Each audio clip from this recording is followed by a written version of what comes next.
ಇಲ್ಲ ಮಗಳೇ, ಎಲ್ಲೋ ಏನೋ ತಪ್ಪಾಗಿದೆ. ನಿಮ್ಮಪ್ಪ ಅವ್ರ ಅಮ್ಮನ ಮ್ಯಾಗೆ ತುಂಬಾ ಪ್ರೀತಿನ ಇಟ್ಕೊಂಡವ್ರೆ. ಅಭಿಮಾನ, ಮಮಕಾರ, ಭರವಸೆ ಎಲ್ಲಾನು ಇಟ್ಕೊಂಡಿದ್ದಾರೆ. ಅವ್ರು ಯಾವ ತಪ್ಪು ಮಾಡೋದಿಲ್ಲ ಅಂತ ಅವ್ರಿಗೇನೋ ನಂಬಿಕೆ. ಆದ್ರೆ ನನಗೆ ತುಂಬಾ ಸಂದಾಗ ಗೊತ್ತು, ಅವರಮ್ಮ ಒಳ್ಳೆಯವರಲ್ಲ. ಅವ್ರ ಕೆಟ್ಟ ಬುದ್ಧಿ ನಿಮ್ಮಪ್ಪಂಗೆ ಅರ್ಥನೇ ಆಯ್ತಾ ಇಲ್ಲ.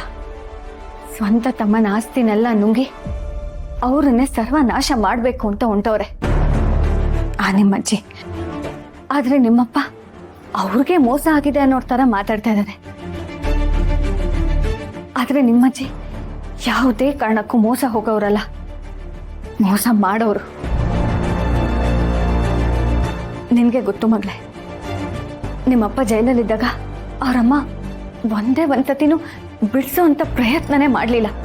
ಹೋಗ್ಲಿ, ನನ್ನನ್ನಾದ್ರೂ ಕರ್ಕೊಂಡು ಹೋಗಿ ಅಂತಂದ್ರೆ ಅದಕ್ಕೂ ಬಿಡ್ಲಿಲ್ಲ.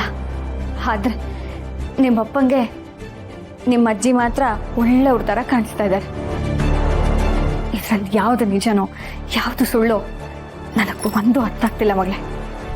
ಯಜಮಾನ್ರು ತ್ಯಾವ್ರಂತವ್ರು, ಅಂತ ತ್ಯಾವ್ರಿಗೆ ಇವ್ರು ಮೋಸ ಮಾಡಿದ್ದಾರೆ ಅಂದ್ರೆ ಅವ್ರ ದೇವತೆ ಹೇಗಾಗಕ್ ಸಾಧ್ಯ? ಇಲ್ಲ, ಇವ್ರ ದೇವತೆ ಅಲ್ಲ, ದೇವತೆ ಅನ್ನೋ ಮುಖವಾಡ ಹಾಕೊಂಡಿರೋ ರಾಕ್ಷಸಿ. ನಾನು ಸಾಲಿಗ್ರಾಮದ ಮನೆ ಉಪ್ಪು ತಿಂದಿದ್ದೀನಿ. ನನ್ನ ಕಣ್ಣು ಬರೀ ನ್ಯಾಯನಷ್ಟೇ ನೋಡುತ್ತೆ, ನನ್ನ ಮನಸ್ಸು ಬರೀ ನ್ಯಾಯಕ್ಕಷ್ಟೇ ತಲೆಬಾಗತ್ತೆ. ನಿಮ್ಮಪ್ಪ ಈಗೀಗ ಒಳ್ಳೆಯವರಾಗ್ತವ್ರೆ, ಆದ್ರೆ ನಿಮ್ಮ ಅಜ್ಜಿ ಅವ್ರ ಮನ್ಸಿನಾಗೆ ಮತ್ತೆ ಏನೇನೋ ತುಂಬಿ ಅವ್ರ ಮನ್ಸನ್ನ ಹಾಳು ಮಾಡಿದ್ರೆ ಮತ್ತೆ ಕಷ್ಟ ಆಗುತ್ತೆ. ಹೆಂಗಾರು ಮಾಡಿ ನಿಮ್ಮಪ್ಪನ ಒಳ್ಳೆ ದಾರಿಗೆ ತರಬೇಕು ಮಗಳೇ. ಅದಕ್ಕೆ ನನ್ನ ಜೊತೆಯಾಗಿ ನಿಲ್ಲೋರು ಸುಬ್ಬು ಅಣ್ಣ, ಶ್ರಾವಣಿ. ನಿನ್ಗೆ ಸುಬ್ಬು ಅಣ್ಣ, ಶ್ರಾವಣಿ ಯಾರು ಅಂತ ಗೊತ್ತಾ? ಅವರು ನಿನ್ಗೆ ಸೋದರ ಮಾವ ಆಗ್ಬೇಕು. ಸುಬ್ಬು ಅಣ್ಣ ನನಗೆ ಅಣ್ಣ ಆಗ್ಬೇಕು. ಮತ್ತೆ ಶ್ರಾವಣಿ ಅವಳು ನನ್ನ ಪಾಲಿನ ದೇವತೆ, ನನ್ ಗೆಳತಿ. ಇವರಿಬ್ಬರನ್ನ ನೀನು ನೋಡ್ಲೇಬೇಕು, ಭೇಟಿ ಮಾಡ್ಲೇಬೇಕು. ಆದ್ರೆ ಏನ್ ಮಾಡೋದು?